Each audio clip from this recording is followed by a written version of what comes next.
Welcome back to GBGuns Armory, the series in which we're going over stuff already reviewed in depth on the main channel at gbgunsdepot.com, and I'm giving you a little more thoughts and feels and maybe a little extra stuff. Also, your chance to speak on your opinion of stuff, because it's generally things that have been out for a while. This one, however, is fresh, brand new. In fact, it hasn't even published on the main channel yet.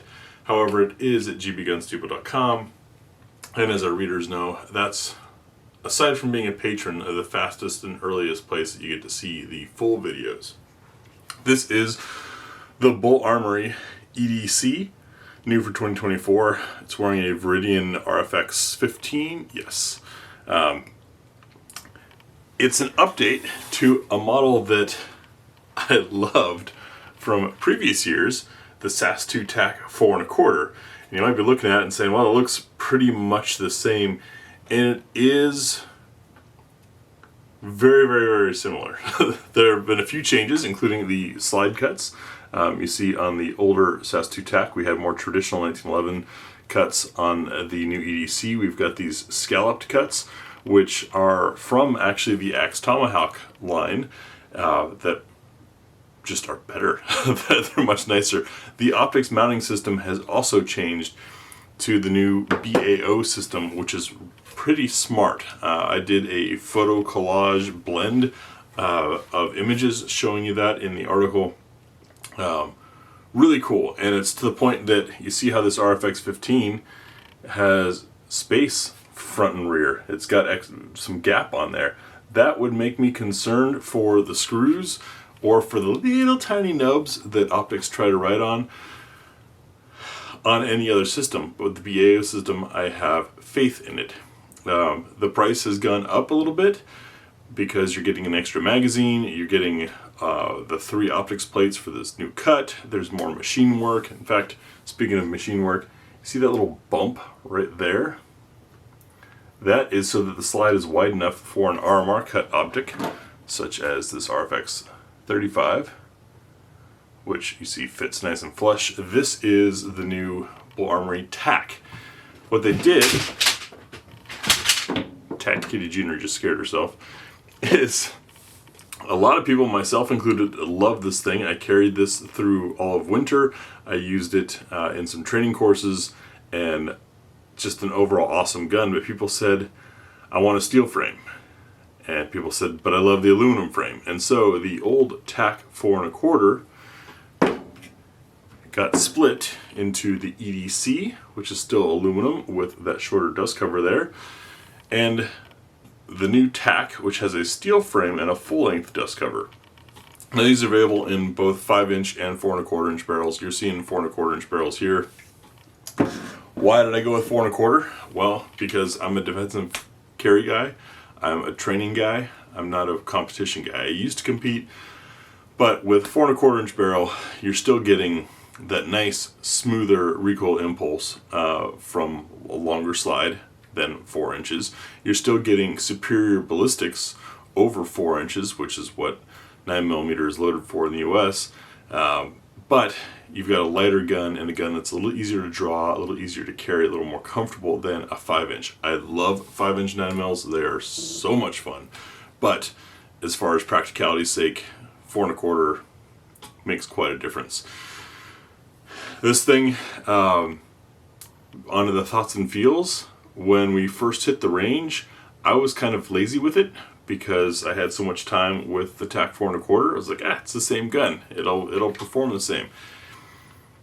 Performance was still excellent, but I had to learn the gun again, and that has a lot to do with these spectacular triggers, which may not be for the faint of heart, and certainly are not for beginner shooters.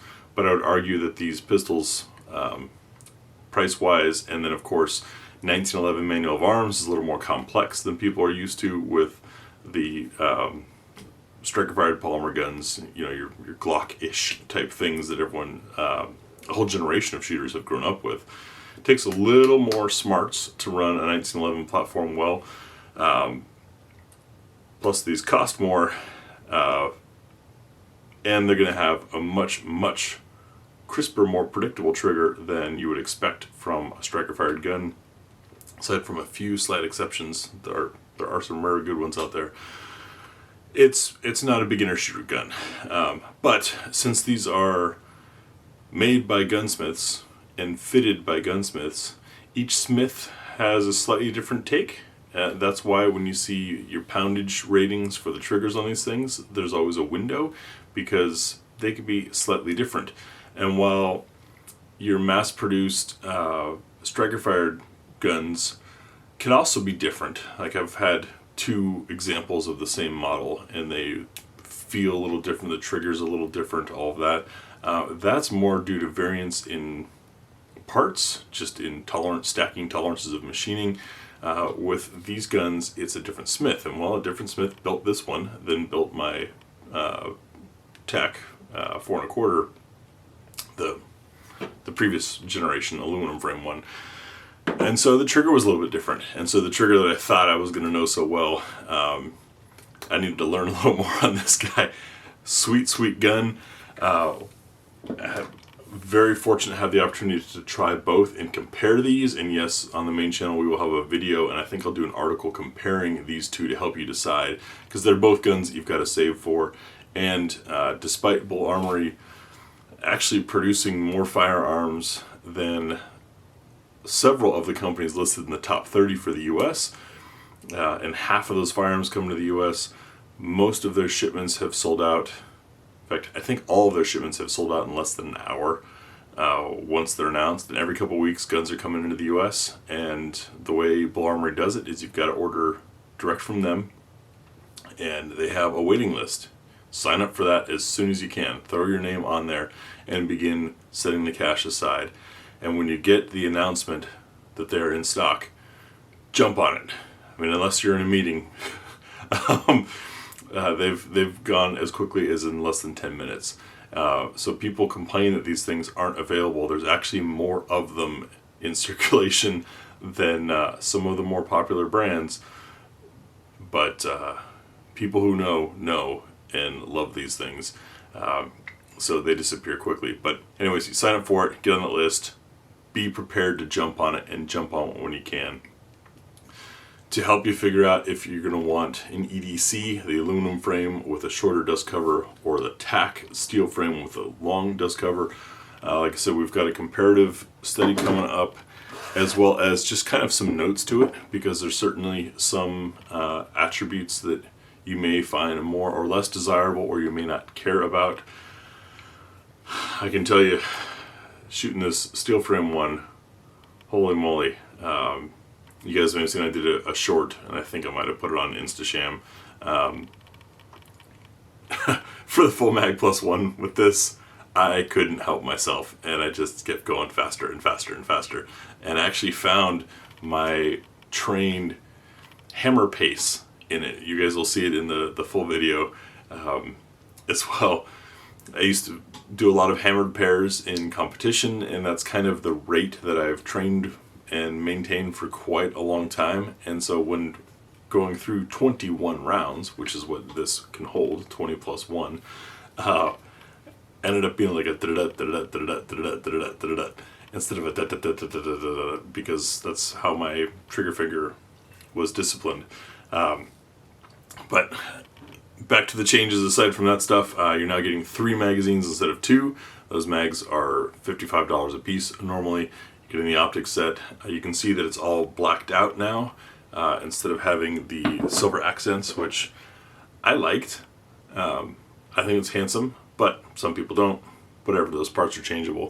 Also, the flush cut barrel with a nice 10-degree target crown on it, which is pretty sexy, I think. On the steel frame, you're paying more because it's steel. There's also more of it because of the full-length dust cover. All the other updates are on there as well, and then you're getting 4 magazines instead of 3, instead of 2. So you're getting 2 more magazines than you would have with the previous generation, and you're getting these aluminum base pads, which are $24 a piece, times 4, already installed, and they are a +2, which is pretty amazing. Look at that, and that does not look like it adds 2 rounds, at least not to me. But quite the kit.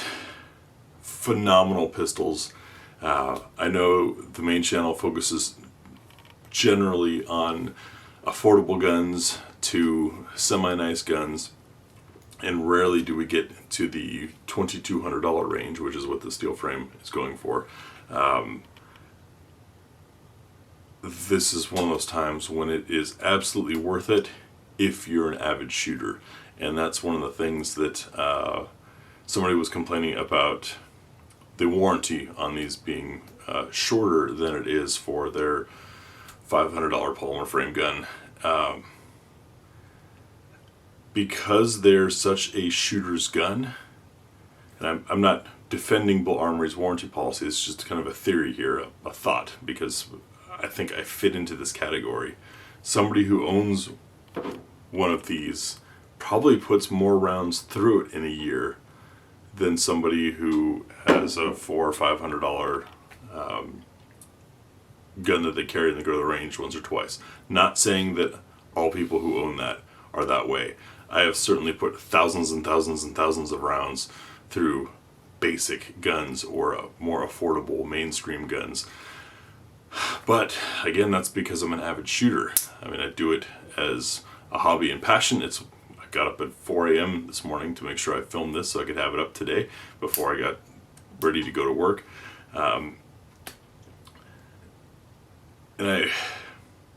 It's just a different breed of gun for a different type of shooter. And it is a privilege to have gotten to experience these. I think it's pretty amazing. They're not something you're likely to find at a local shop, unfortunately. It's something you have to gamble on, and I get it. It's a lot of money to gamble on. But, I mean, we've shown lots of affordable double-stack 1911s. Those get you the shape and size. They don't get you the feel and experience. And I think I made that pretty clear in my Picking the Right Double-Stack 1911 article. You can try things out for about $1,000 if you want to really know what it's like. You have to spend a bit more. And part of why I align so well with BUL Armory is these are fantastic pistols, but they are still more affordable than, say, Staccato or a lot of those other brands out there that are a little bit more of the flashy hip, the brand names that people like to drop just to say that they've got one. And it was kind of funny when we were at the Guardian conference last year, we saw, I think there were 5 Staccatos out of the group of like 600 students. Now keep in mind that's a multi-day, multi-class training experience with 30 different classes that you can choose to take from. You get to do 12 because there's only so many hours in a day, but 12 out of the 30, great experience. So those were all dedicated people willing to spend money on training and willing to travel for training. I mean, heck, we were in Oklahoma from Oregon. All 5 of those Staccatos went down at some point during the 3 days, and it's not the fault of the Staccato for sure, that I know of, but I believe it was user maintenance, just users not understanding the guns, because it is a tighter tolerance, more finicky firearm. And while that draws it some hate, when you run them right, they run really well. My BUL Armories did not go down in the same course. Just saying. But I also have probably a deeper understanding of the firearm and its needs than a lot of the students who showed up and were just like, well, I have this Staccato, and then they ran it until it stopped running, and then it needed remedial action.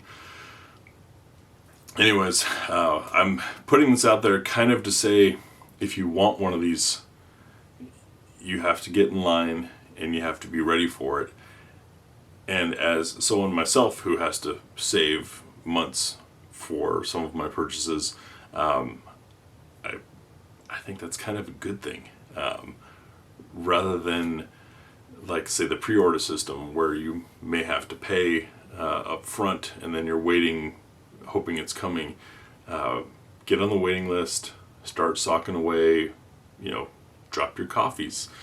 Don't go out to eat as often. Things like that. The things that I do to save up for stuff. Like when Tia and I went to the IWA show, that was not cheap. I saved for a year to make that trip happen. So these guns are not financially out of reach. It just requires some discipline and some sacrifice if it's worth it to you. And it may not be worth it to you, and there's nothing wrong with that.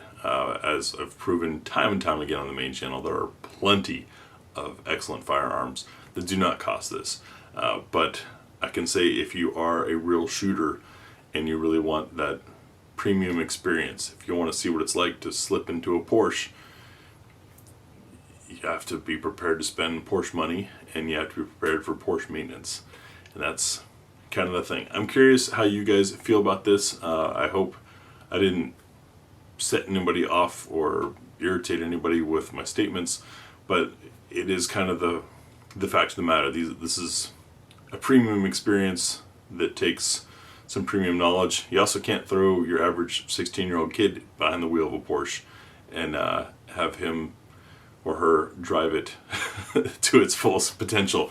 So I think the car parallel works pretty well there. It's something that takes time to both be able to do and takes time to appreciate.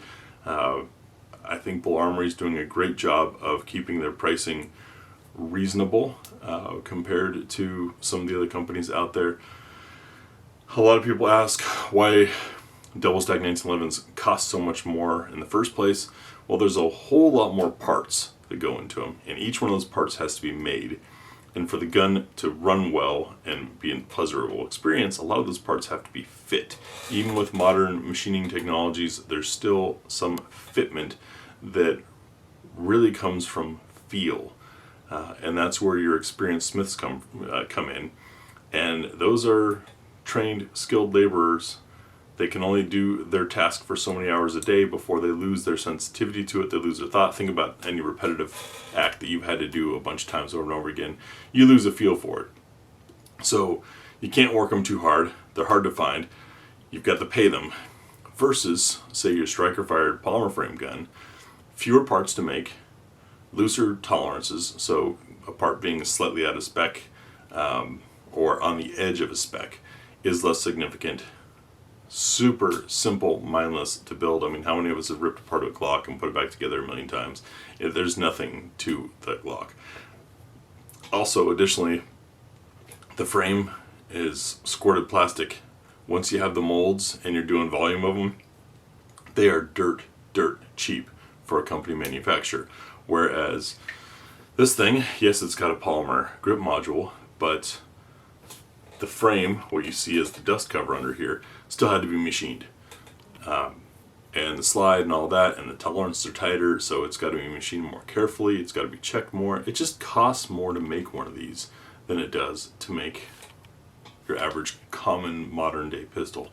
So I don't think the pricing is way out there, and we've also seen on the cheap ones or the inexpensive ones, which start, I think $700 is the lowest of the inexpensive ones that we've done, that when you don't do that fitting and you don't have that skilled labor or that same attention to detail, the end result's not the same. Simple as that.